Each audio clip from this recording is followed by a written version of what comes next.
అగ్రిగోల్డ్ బాధితులకు సత్వరమే న్యాయం జరిగేలా చర్యలు వేగవంతం చేయాలని అధికారులను ముఖ్యమంత్రి చంద్రబాబు ఆదేశించారు. జగన్ అండ్కో చేస్తున్న అరాచకాలను కంట్రోల్ చేయడానికి తనకు 2 నిమిషాలు చాలని, కానీ అంతరాజకీయ ముసుగులో వారు నేరాలు చేస్తున్నారని ఆగ్రహం వ్యక్తం చేశారు. డీఎస్సీపై చేస్తున్న రాద్ధాంతాన్ని కూడా అందరూ గమనిస్తున్నారని, అన్ని విషయాలు డీఎస్సీపై మనం ప్రజలకు వివరించామని చెప్పారు. అమరావతిలో జరిగిన మంత్రివర్గ సమావేశం ముగిసిన అనంతరం సహచర మంత్రులతో ముఖ్యమంత్రి పలు కీలక అంశాలపై చర్చించారు. అగ్రిగోల్డ్ బాధితుల్ని ఆదుకునేందుకు, ప్రభుత్వ చర్యలను అడ్డుకునేందుకు కొందరు న్యాయస్థానాలను ఆశ్రయించేందుకు యత్నిస్తున్నారని, ఈ విషయంలో చాలా కఠినంగా వ్యవహరిస్తూ ఎక్కడికక్కడ ఆస్తులను వేలం వేసి బాధితులకు త్వరగా న్యాయం చేయాలని స్పష్టం చేశారు. కేంద్ర ప్రభుత్వం పిలుపునిచ్చిన 2047 వికసిత భారత్ లక్ష్యానికి అనుగుణంగా రాష్ట్రంలో స్వాతంత్ర దినోత్సవ వేడుకలను స్వర్ణాంధ్ర విజన్ 2047 ప్రతిబింబించేలా ఘనంగా నిర్వహించాలని సూచించారు.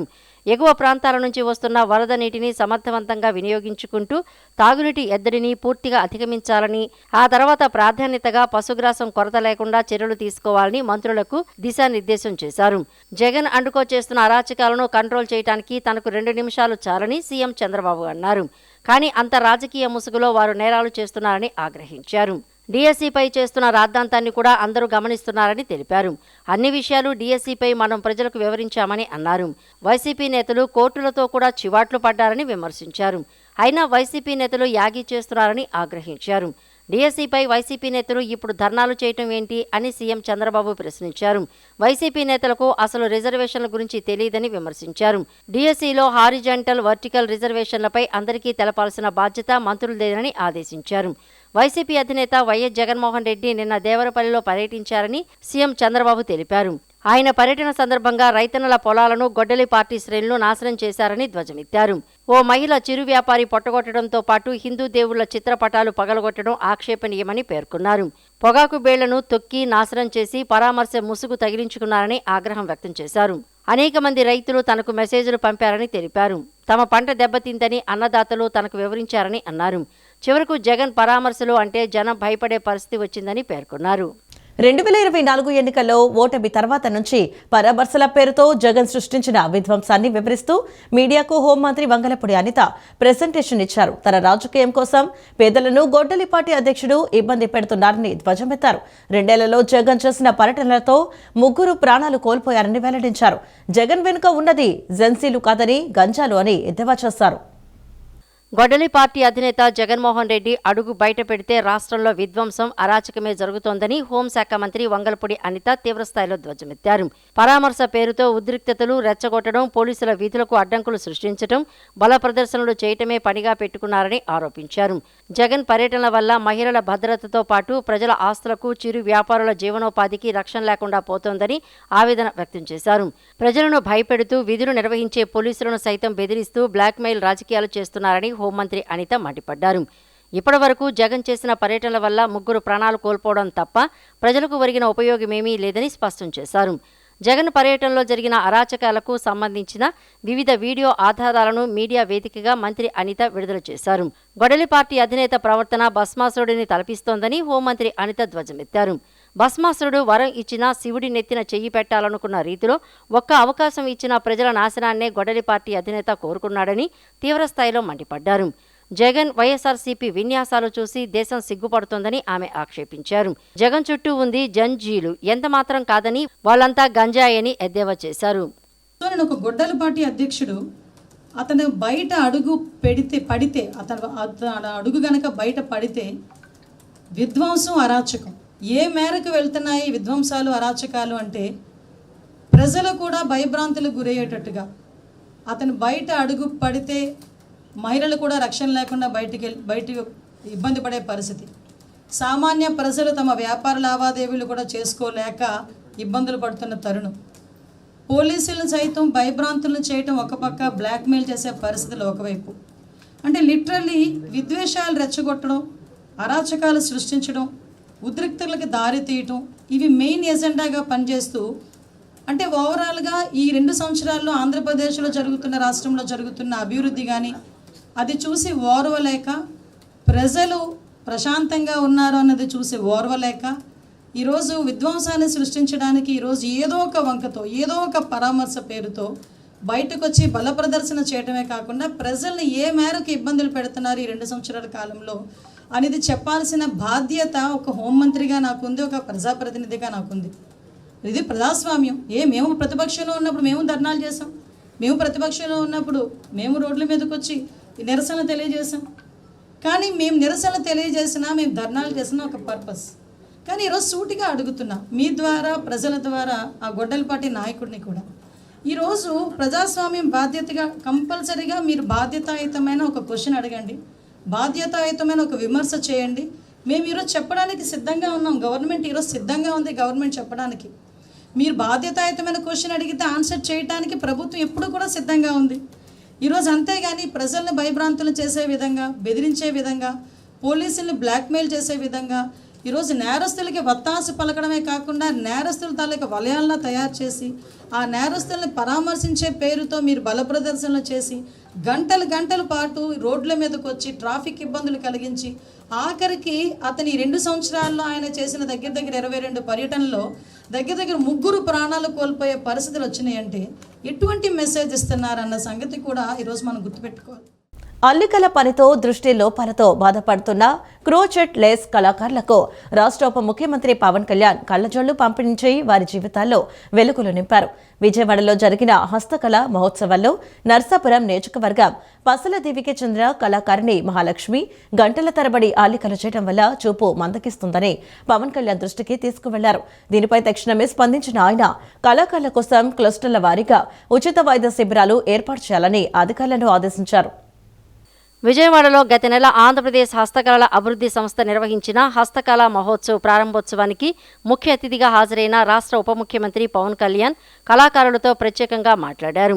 ఈ సందర్భంగా నర్సాపురం నియోజకవర్గం వలస దీవికి చెందిన క్రోచెట్ లేస్ కళాకారిణి మహాలక్ష్మి తమ ఆరోగ్య సమస్యలను ఆయన దృష్టికి తీసుకువెళ్లారు. సన్నని దారాలతో గంటల తరబడి అల్లికలు చేయటం వల్ల తమ కంటి చూపు మందగిస్తోందని, వైద్య పరీక్షలు చేయించాలని కోరారు.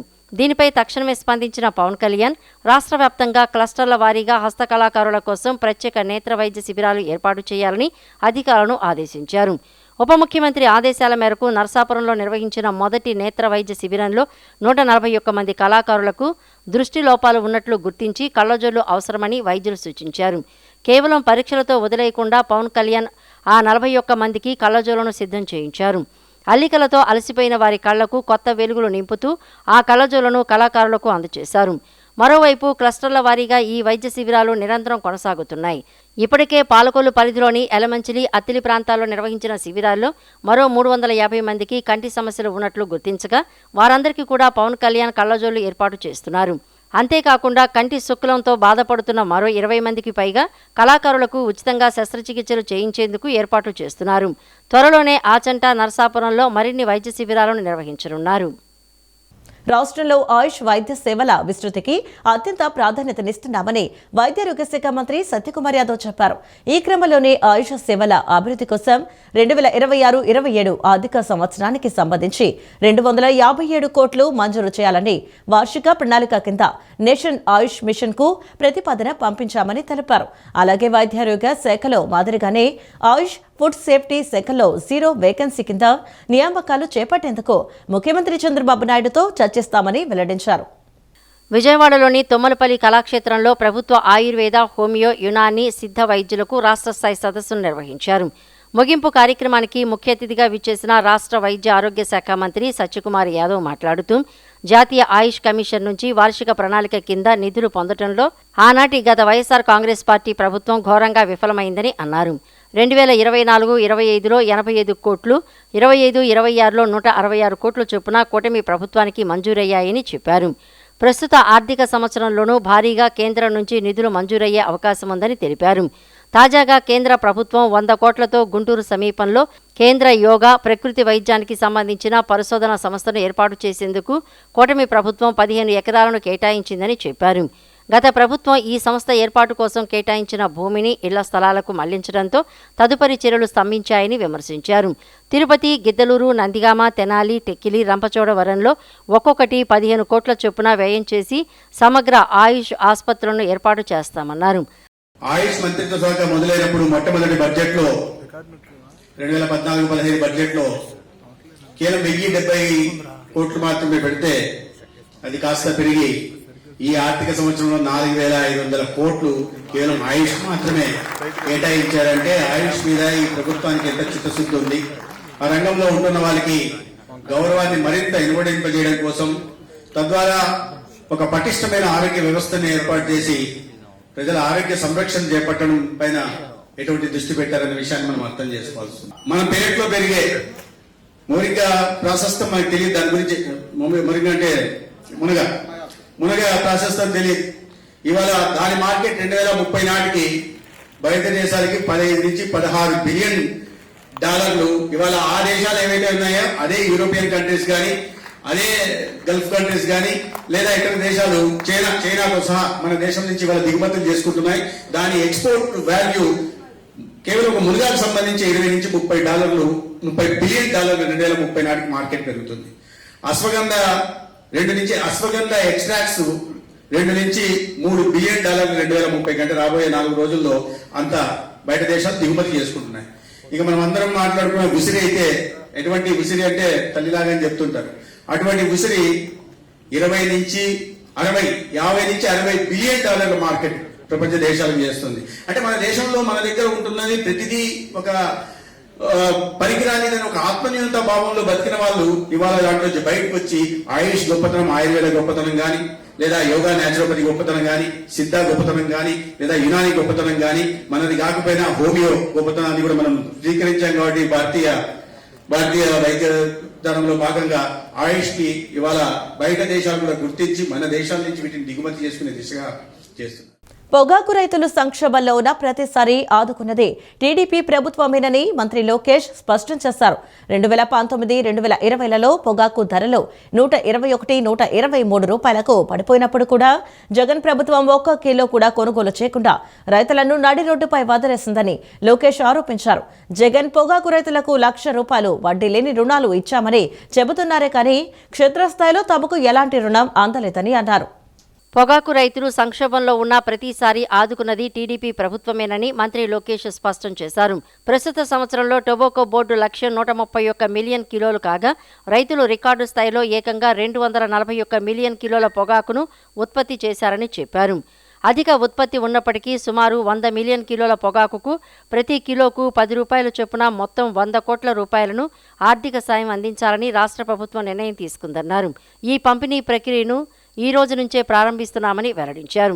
గతంలోనూ 280 కోట్లు వెచ్చించి 25 మిలియన్ కిలోల బర్లీ పొగాకును కొనుగోలు చేశామన్నారు.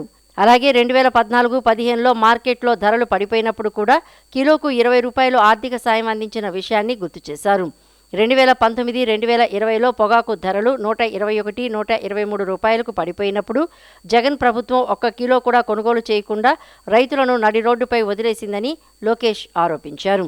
జగన్ పొగాకు రైతులకు ₹1,00,000 వడ్డీ లేని రుణాలు ఇచ్చామని చెబుతున్నారే కానీ క్షేత్రస్థాయిలో తమకు ఎలాంటి రుణం అందలేదని స్వయంగా రైతులు స్పష్టం చేస్తున్న వీడియోను లోకేష్ విడుదల చేశారు. నేతన్నల సంక్షేమం కోసం ప్రజాప్రభుత్వం మరో అడుగు ముందుకేసి నేతన్న సేవలో పథకాన్ని తీసుకువచ్చిందని 12వ జాతీయ చేనేత దినోత్సవం సందర్భంగా సీఎం చంద్రబాబు నేడు ఈ పథకాన్ని ప్రారంభించనున్నారు. ఈ పథకం ద్వారా అర్హత ఉన్న రాష్ట్ర వ్యాప్తంగా 71,536 చేనేత కుటుంబాలకు 25,000 చొప్పున మొత్తం 179 కోట్లు ప్రభుత్వం నేరుగా జమ చేయనుంది. నేడు చీరాల నియోజకవర్గంలో సీఎం పర్యటించి లబ్ధిదారులతో ముఖాముఖి మాట్లాడనున్నారు. నేతన్నల సంక్షేమం కోసం ప్రజాప్రభుత్వం మరో అడుగు ముందుకేసి నేతన్న సేవలో పథకాన్ని తీసుకువచ్చింది. 12వ జాతీయ చేనేత దినోత్సవం సందర్భంగా సీఎం చంద్రబాబు ఈ పథకాన్ని ప్రారంభిస్తారు. ఈరోజు ఈ పథకం ద్వారా అర్హత ఉన్న రాష్ట్ర వ్యాప్తంగా 71,536 చేనేత కుటుంబాలకు 25,000 రూపాయల చొప్పున మొత్తం 179 కోట్లను ప్రభుత్వం నేరుగా జమ చేయనుంది. మేనిఫెస్టోలో హామీ ఇవ్వకపోయినా చేనేత వృత్తిని, వారి సంక్షేమాన్ని కాపాడేందుకు సీఎం చంద్రబాబు ఈ నిర్ణయం తీసుకున్నారు. ఇప్పటికే చేనేత కుటుంబాలకు నెలకు 200 యూనిట్లు, పవర్లూమ్లకు 500 యూనిట్ల చొప్పున ఉచిత విద్యుత్తు అందిస్తూ ఉండగా 50 ఏళ్లు నిండిన చేనేత కార్మికులకు పింఛన్లు కూడా ఇస్తున్నారు. అంతేకాకుండా మంగళగిరి, ఉప్పాడల్లో మౌలిక సదుపాయాలు, విశాఖలో టెక్స్టైల్ రీసైక్లింగ్ యూనిట్ ఏర్పాటు వంటి అభివృద్ధి కార్యక్రమాలు చేపడుతున్నారు. ఈ పర్యటనలో భాగంగా నేడు ముఖ్యమంత్రి చంద్రబాబు చీరాల నియోజకవర్గంలో పర్యటించనున్నారు. ఉదయం కొత్తపేటలో జరిగే ప్రజావేదిక సభలో పాల్గొని నేతన్న సేవలో పథకాన్ని ప్రారంభించడంతో పాటు జాండ్రపేటలో చేనేత వర్క్షాప్లో లబ్ధిదారులతో ముఖాముఖి నిర్వహించనున్నారు. ఆ తర్వాత స్థానిక టీడీపీ శ్రేణులతో సమీక్షా సమావేశంలో పాల్గొని సాయంత్రానికి అమరావతికి తిరిగి చేరుకుంటారు. రాయలసీమ అభివృద్ధిని చూసి ఓర్వలేకనే వైసీపీ నాయకులు ప్రాజెక్టుల సందర్శన పేరుతో రాజకీయ నాటకాలు ఆడుతున్నారని తెలుగుదేశం పార్టీ పొలిట్ బ్యూరో సభ్యులు కాలువ శ్రీనివాసులు మండిపడ్డారు. రాయలసీమలోనే 14 ప్రాజెక్టుల కోసం 19,108 కోట్లు ఖర్చు చేస్తామని కాలువ శ్రీనివాసులు వెల్లడించారు. ఉమ్మడి రాష్ట్ర విభజన సమయంలోనే ఏపీకి 512 టీఎంసీల కృష్ణా జలాల వాటాను సాధించి పెట్టింది చంద్రబాబేనని గుర్తు చేశారు. రాయలసీమ అభివృద్ధిని చూసి ఓర్వలేకనే వైసీపీ నాయకులు ప్రాజెక్టుల సందర్శన పేరుతో రాజకీయ నాటకాలు ఆడుతున్నారని తెలుగుదేశం పార్టీ పొలిట్ బ్యూరో సభ్యులు కాలువ శ్రీనివాసులు మండిపడ్డారు.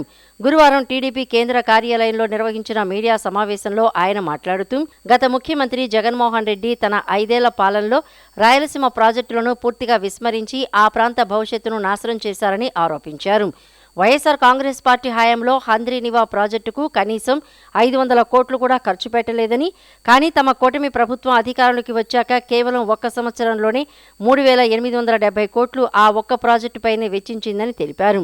గత 2 ఏళ్లలో రాయలసీమ ప్రాజెక్టుల కోసం మొత్తం 12,484 కోట్లు ఖర్చు చేశామని, ముఖ్యమంత్రి చంద్రబాబు నాయుడు నాయకత్వంలో రాయలసీమ సాగునీటి రంగానికి ఒక సువర్ణ అధ్యాయం మొదలైందని ఆయన పేర్కొన్నారు.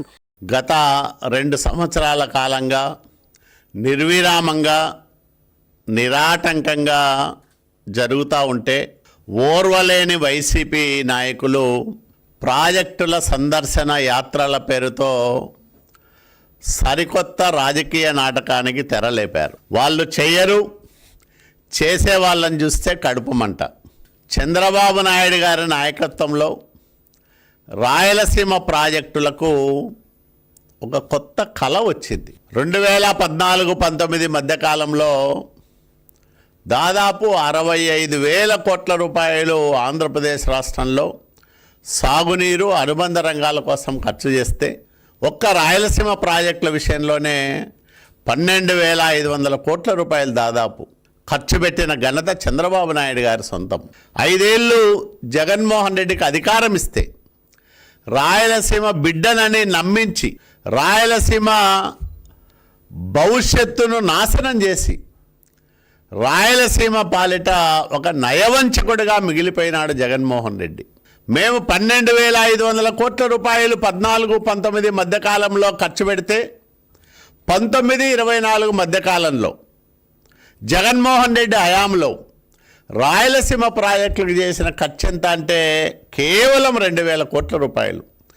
దాంట్లో కర్నూలు, అనంతపురం, చిత్తూరు జిల్లాలకు అత్యంత ప్రధానమైన హంద్రీనీవా కోసం కనీసం 500 కోట్ల రూపాయలు కూడా ఖర్చు పెట్టడం లేదు.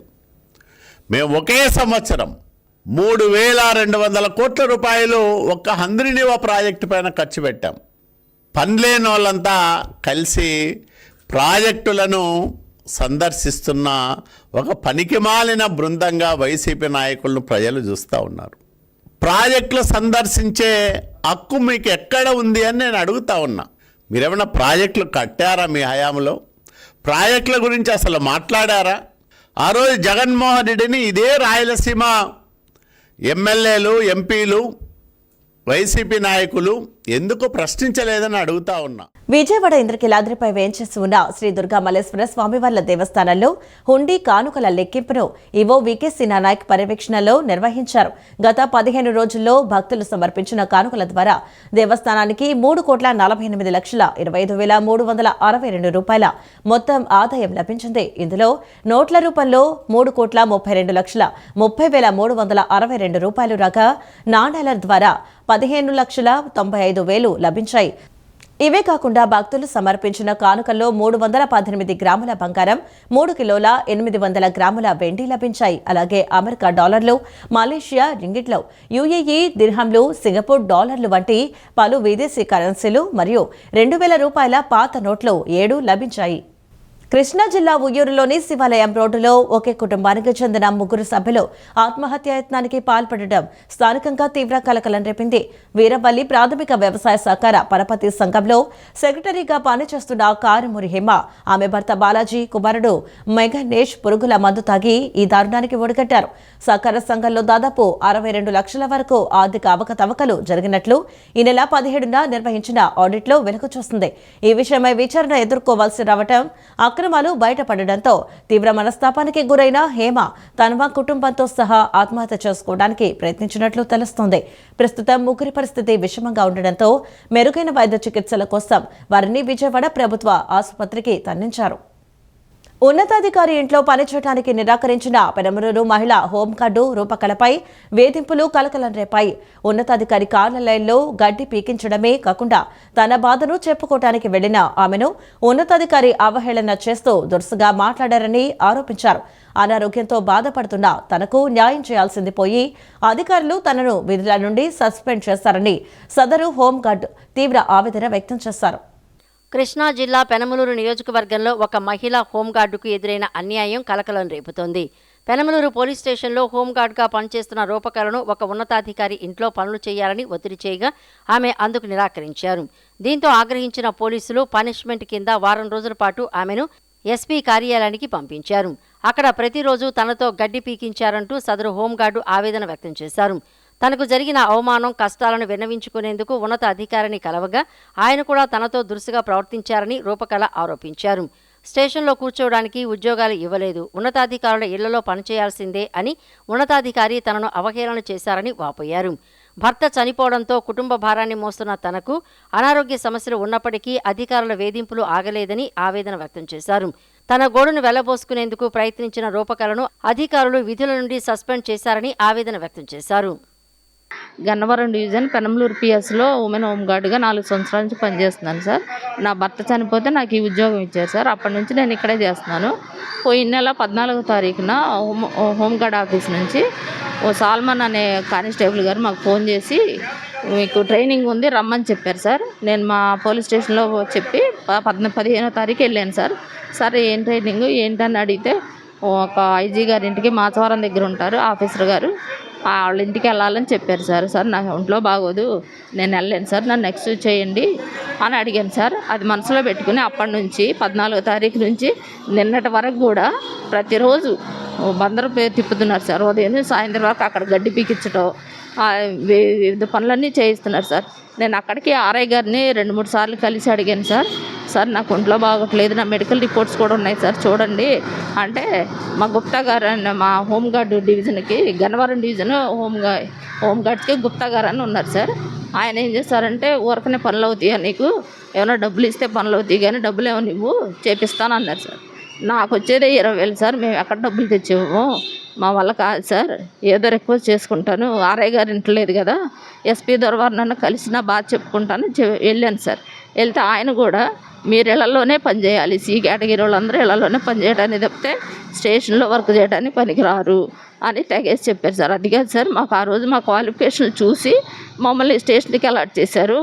ఇప్పుడు 4 సంవత్సరాల నుంచి మేము స్టేషన్లోనే చేస్తున్నాము, ఇప్పుడు వచ్చి మీరు ఇళ్లలో పనిచేయాలి, అక్కడ పనిచేయాలి, ఇక్కడ పనిచేయాలని మేము ఎలా వెళ్ళాం సార్.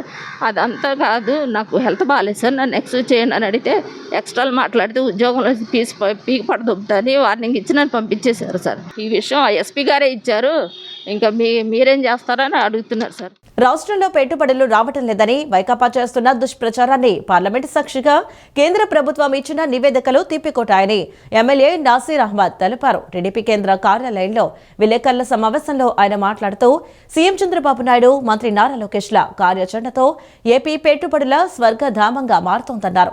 వైకాపా ఎంపీల ప్రశ్నకు కేంద్రం ఇచ్చిన సమాధానం ప్రకారం 2023-24లో $92 మిలియన్ ఉన్న విదేశీ ప్రత్యక్ష పెట్టుబడుల ఈక్విటీ ఇన్ఫ్లో ఈ 2025-2026 నాటికి $608.59 మిలియన్ పెరిగిందని స్పష్టం చేశారు. కేవలం డిపిఐఐటి పరిధిలోని పరిమిత ప్రాజెక్టుల సమాచారాన్ని వక్రీకరించి రాష్ట్రానికి మొత్తం పెట్టుబడులు రాలేదంటూ వైసీపీ మరియు వారి పత్రిక తప్పుడు ప్రచారం చేస్తూ బ్రాండ్ ఏపీని దెబ్బతీస్తున్నాయని ఆయన తీవ్రంగా మండిపడ్డారు.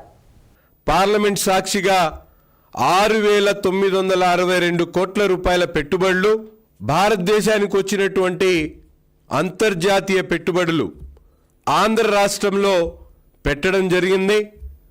దానిలో 2 కంపెనీలు ఈరోజుకి గ్రౌండ్ అయినాయి.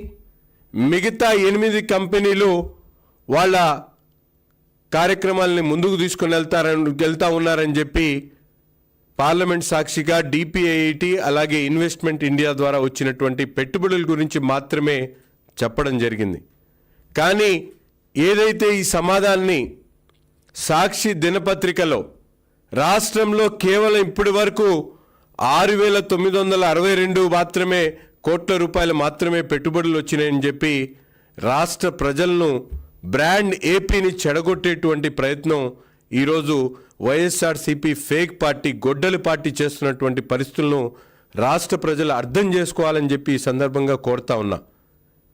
ఇది కేవలం రాజకీయాల కోసం చేసేటువంటి ప్రయత్నం కాదు. రాష్ట్ర భవిష్యత్తును ఇబ్బంది పడేటువంటి పరిస్థితులను తీసుకుని వచ్చేటువంటి కార్యక్రమంగా ప్రతి ఒక్కరు కూడా ఆలోచించాలని చెప్పి ఈ సందర్భంగా కోరుతా ఉన్నా. రాష్ట్రంలో చేపట్టిన మెగా డిఎస్సీ ప్రక్రియలో స్పోర్ట్స్ కోటాను 3% పెంచుతూ నిర్ణయం తీసుకోవడం అభినందనీయమని, ఈ మేరకు క్రీడాకారులకు ప్రాధాన్యతనిచ్చిన ముఖ్యమంత్రి నారా చంద్రబాబు నాయుడు, ఉప ముఖ్యమంత్రి పవన్ కళ్యాణ్లకు ఆంధ్రప్రదేశ్ జూడో అసోసియేషన్ తరపున ధన్యవాదాలు తెలియజేస్తున్నామని అసోసియేషన్ ప్రధాన కార్యదర్శి నామిశెట్టి వెంకట్ తెలిపారు. మెగా డిఎస్సీలో స్పోర్ట్స్ కోటా నియామకాలు పూర్తి పారదర్శకంగా జరిగాయని, అయితే కొన్ని విభాగాల్లో అర్హులైన అభ్యర్థులు లభించకపోవడం వల్లే కొన్ని పోస్టులు భర్తీ కాలేదని ఆయన స్పష్టం చేశారు.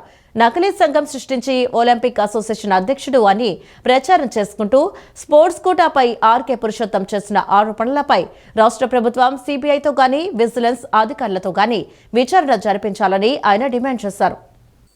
విజయవాడ ప్రెస్ క్లబ్లో ఏర్పాటు చేసిన విలేకరుల సమావేశంలో ఆంధ్రప్రదేశ్ జూడో అసోసియేషన్ ప్రధాన కార్యదర్శి నామిశెట్టి వెంకట్ విలేకరుల సమావేశం నిర్వహించారు. సమావేశంలో ఆయన మాట్లాడుతూ తమిళనాడుకు చెందిన ఆర్కే పురుషోత్తం అనే వ్యక్తి కావాలనే ప్రభుత్వంపై, క్రీడా సంఘాలపై తీవ్రమైన అసత్య ఆరోపణలు చేస్తున్నారని మండిపడ్డారు. పురుషోత్తం ఏర్పాటు చేసిన ఒలింపిక్ అసోసియేషన్కు అసలు ప్రభుత్వ గుర్తింపే లేదని తెలిపారు. గత 12 ఏళ్లుగా నకిలీ క్రీడా సంఘాలను ప్రోత్సహిస్తూ పురుషోత్తం అనేక అక్రమాలకు పాల్పడుతున్నారని ఆరోపించారు. అందులో భాగంగానే అసోసియేషన్ ఫిక్స్డ్ డిపాజిట్ల నుంచి 48 లక్షల నిధులను ఆయన కాజేశారని వెల్లడించారు. ఏపీ జూడో అసోసియేషన్లో అక్రమాలకు పాల్పడిన 3 వ్యక్తులను ఇప్పటికే శాశ్వతంగా సస్పెండ్ చేశామని, అయినప్పటికీ పురుషోత్తం నకిలీ సర్టిఫికేట్ల ముఠాకు కొమ్ము కాస్తూ మద్దతు ఇస్తున్నారని వెంకట్ ఆగ్రహం వ్యక్తం చేశారు. గతంలో సర్టిఫికెట్ల విక్రయం కేసులో కైలాష్ యాదవ్ అనే వ్యక్తి 6 నెలల పాటు జైలు శిక్ష కూడా అనుభవించారని గుర్తు చేశారు. Judo federation of India, sports authority of Andhra Pradesh ద్వారా అధికారికంగా గుర్తింపు పొందిన ఏకైక అసోసియేషన్ తమదేనని ఆయన పునరుద్ఘాటించారు. ఆర్కే పురుషోత్తం అనే వ్యక్తి ఏదైతే అభియోగాలు రాష్ట్ర ప్రభుత్వం మీద, క్రీడా సంఘాల మీద మోపాడో, అసలు ఈ పురుషోత్తం అన్న అతను ఎక్కడివాడు? అతను తమిళ అతన, తెలుగు అతన కూడా తెలియదు. ఆయన కార్డులో తమిళనాడు అడ్రస్ ఉంటుంది. 2014 బైబరికేషన్ జరిగిన తర్వాత ఆంధ్రప్రదేశ్ ఒలింపిక్ భవన్ హైదరాబాదులో కొన్ని కోట్ల రూపాయల విలువైన భవను, కొన్ని లక్షల డిపాజిట్ ఉంది అక్కడ. ఆ రోజు విడిపోయినప్పుడు దామాసా 48-52 విధానంగా ఆంధ్రప్రదేశ్కు వాటా ఇవ్వటం జరిగింది. 1961లోనే ఆంధ్రప్రదేశ్ జూడో ఒలింపిక్ అసోసియేషన్ స్థాపింపబడింది. దానికి సంబంధించిన ఆస్తులు అవి. ఎప్పుడైతే బైబరికేషన్ జరిగిందో ఇతను ఎంత చీటర్ అంటే వెంటనే కొత్త రిజిస్ట్రేషన్ ఒకటి చేశాడు ఆంధ్రప్రదేశ్ ఒలింపిక్ అసోసియేషన్. ఇన్ని చీటింగ్ మాటలు మాట్లాడి ఇంత చీటింగు చేస్తున్న ఇతని మీద సుమోటోగా మీరెందుకు కేసు పెట్టి ఇతన్ని అరెస్ట్ చేయట్లేదు అని అడుగుతున్నాం గవర్నమెంట్ని. ఎవరైతే స్పోర్ట్స్ అథారిటీ యాజమాన్యం ఉందో వాళ్ళు ఇతన్ని ఎందుకు అరెస్ట్ చేయట్లేదని అడుగుతున్నాం.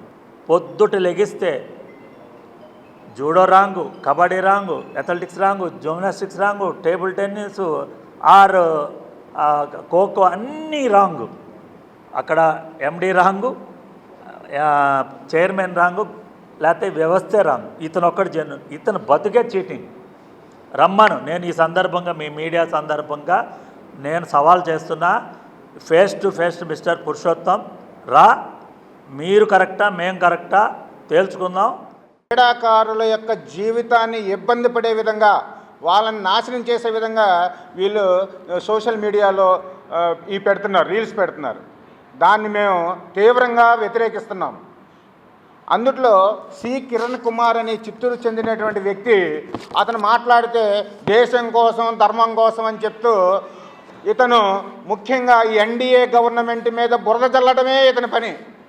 ఓకే, జూడో అసోసియేషన్ తప్పు చేసింది అను విమర్శించు, శాప్ ఫ్రాడ్ అంట, ఆంధ్రప్రదేశ్ గవర్నమెంట్ ఫ్రాడ్ అంట, విజిలెన్స్ ఫ్రాడ్ అంట, డిపార్ట్మెంట్ ఫ్రాడ్ అంట, వీడొక్కడే పత్తిత్తు.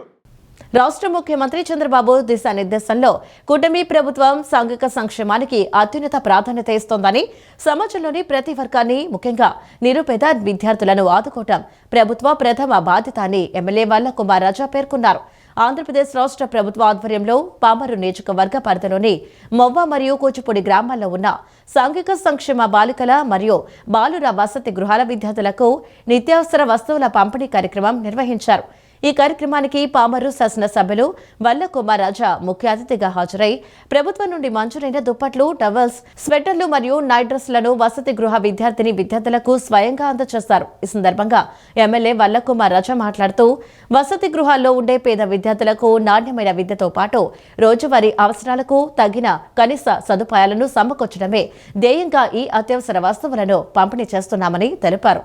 హాస్టల్కి సంబంధించి మన బడుగు బలహీన వర్గాల మన బీసీ హాస్టల్ సంబంధించి హాస్టల్ మరమ్మతులు కానీ, హాస్టల్లో సదుపాయాలు కానీ, వీటన్నిటితో పాటు ఉంటున్న పిల్లలకి ఈరోజు నా బ్లాంకెట్ మరియు మ్యాట్స్ ఈ రెండు కూడా అందజేస్తే మీకు ఈ వెసులుబాటు ఇలాంటి మంచి కార్యక్రమాలు చేయాలని ఒక మంచి ఆలోచనతో మన ప్రభుత్వం ముందుకు వచ్చింది. ముఖ్యమంత్రి చంద్రబాబు గారు, అదేవిధంగా విద్యాశాఖ మంత్రి లోకేష్ బాబు గారు, ఉప ముఖ్యమంత్రి పవన్ కళ్యాణ్ గారు, అదేవిధంగా కేంద్రం నుంచి నరేంద్ర మోడీ గారు, వీటన్నిటితో పాటు ఈరోజు మంత్రి గారు, బీసీ వెల్ఫేర్ మినిస్టర్ గారు సవిత గారు, వీళ్ళందరూ ఆధ్వర్యంలో ఇది ఒక మంచి కార్యక్రమం.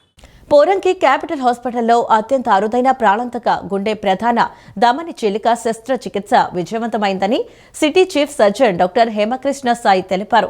అత్యంత క్లిష్టమైన ప్రాణాంతకమైన స్టాన్స్ఫోర్డ్ టైప్ ఆరియాటిక్ డిసెక్షన్ వ్యాధితో బాధపడుతున్న 36 యువకుడికి విజయవంతంగా శస్త్రచికిత్స నిర్వహించామని తెలిపారు. శస్త్రచికిత్స తర్వాత బాగా కోలుకున్నారని, విజయవంతంగా డిశ్చార్జ్ అయ్యారని డాక్టర్ హేమకృష్ణ సాయి అన్నారు. పోరంకి క్యాపిటల్ హాస్పిటల్లో అత్యంత అరుదైన ప్రాణాంతక గుండె ప్రధాన ధమని చీలిక శస్త్రచికిత్స విజయవంతమైన సందర్భంగా మీడియా సమావేశం నిర్వహించారు. ఈ సందర్భంగా డాక్టర్ కె హేమకృష్ణ సాయి మాట్లాడుతూ ఆక్యూట్ టైప్ ఏ ఆయాటిక్ డిసెక్షన్ అనేది గుండె శస్త్రచికిత్సలో అత్యంత క్లిష్టమైన అత్యవసర పరిస్థితుల్లో ఒకటని, తక్షణ శస్త్రచికిత్స చేయకపోతే ప్రాణాలు కోల్పోయే ప్రమాదం చాలా ఎక్కువని తెలిపారు. సరైన సమయంలో వ్యాధిని గుర్తించడంతో వెంటనే శస్త్రచికిత్స చేసి అత్యంత నైపుణ్యంతో ఆపరేషన్ నిర్వహించడం మరియు శస్త్రచికిత్స అనంతరం సమగ్ర ఐసీయూ సంరక్షణ అందించడం వల్లే రోగి ప్రాణాలను కాపాడగలిగామని చెప్పారు. శ్రీనివాస్ పూర్తిగా కోలుకొని ఆరోగ్యంగా ఇంటికి వెళ్లడం తమకు ఎంతో ఆనందంగా ఉందని తెలియజేశారు. ఆయాటిక్ డిసెక్షన్కు సంబంధించిన హెచ్చరిక లక్షణాలైన హఠాత్తుగా తీవ్రమైన ఛాతీ నొప్పి, వెన్నునొప్పి, స్పృహ కోల్పోవడం, చేతులు లేదా కాళ్లలో బలహీనత, నరాల సంబంధిత లక్షణాలు కనిపించిన వెంటనే సమీపంలోని ప్రత్యేక వైద్య కేంద్రాన్ని సందర్శించాలని ప్రజలకు సూచించారు. ఈ క్లిష్టమైన శస్త్రచికిత్సలో అనస్థీషియా బృందానికి డాక్టర్ అర్చన నాయకత్వం వహించగా ఆమె నైపుణ్య విజయవంతమైన చికిత్సలో కీలక పాత్ర పోషించిందన్నారు. రోగిని తొలుత పరీక్షించి వ్యాధిని వేగంగా గుర్తించి అత్యవసర శస్త్రచికిత్సకు రిఫర్ చేసిన consultant cardiologist doctor VSR Bhupal సేవలను ప్రత్యేకంగా అభినందించారు. బెంటాల్ ఆపరేషన్ అని ఒక ఆపరేషన్తో పాటు హెమియార్చ్ రీప్లేస్మెంట్ అని ఒక ఎక్స్టెన్సివ్ సర్జరీ, అంటే దాదాపు one of the most complicated heart సర్జరీస్లో one of the most complicated సర్జరీని చేసి మనం చేయటం జరిగింది. ఇప్పుడు ఏం చేసాము అంటే బేసికల్లీ ఈ ఇమేజ్ చూస్తే మీకు అర్థమవుతుందండి. ఈ ఇమేజ్లో ఆయనకు ఉండేటువంటి వాల్వ్ను మార్చాం, కొరోనరీ ఆర్టరీస్ని రీఇంప్లాంట్ చేసాం. అది కాకుండా హెమీ ఆర్చ్ రీప్లేస్మెంట్ కూడా చేసాం. అంటే ఈ మెడ నరాలకి రక్త సరఫరా వెళ్ళే వరకు కూడా ఈ ట్యూబ్ మొత్తాన్ని మార్చడం జరిగింది. సో ఫైనల్ అవుట్కమ్ అనేది మీకు ఇట్లా ఉంటుందండి.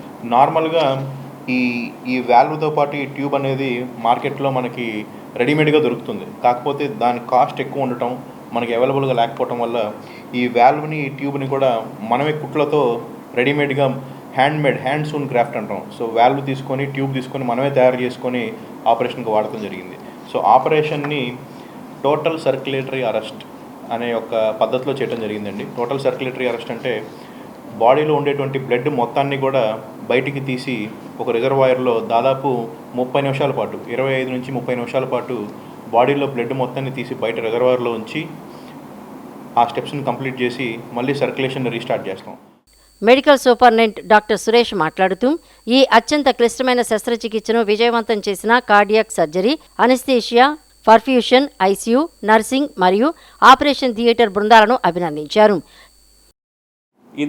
ఈ పేషెంట్ ఈయనకి మెయిన్ ఉదయం తెనాలిలో బాగా విపరీతమైన ఛాతీలో నొప్పి, పొట్టలో నొప్పితో అక్కడ హెల్త్ హాస్పిటల్కి వెళ్ళటం జరిగింది.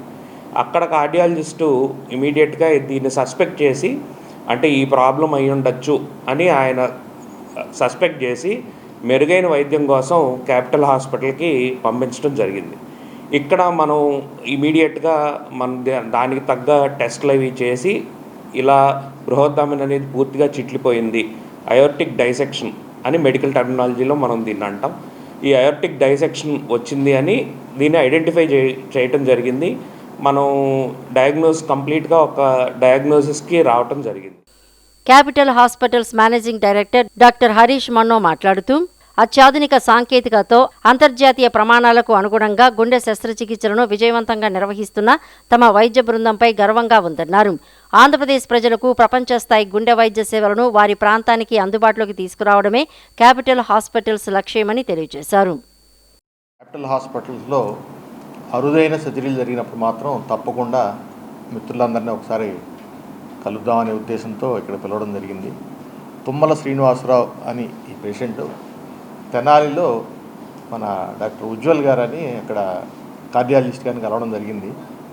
ఆయన చూసిన తర్వాత మన క్యాపిటల్ హాస్పిటల్కి రిఫర్ చేశారు. ఇక్కడ ఎంతో బాధతో వస్తే డాక్టర్ గారు ట్రీట్మెంట్ బాగా చేశారు. ఈరోజు నేను ఇట్లా బ్రతికున్నానంటే అంత హాస్పిటల్ యాజమాన్యం సార్. ఈ వార్తలు ఇంతటితో సమాప్తం. నమస్కారం.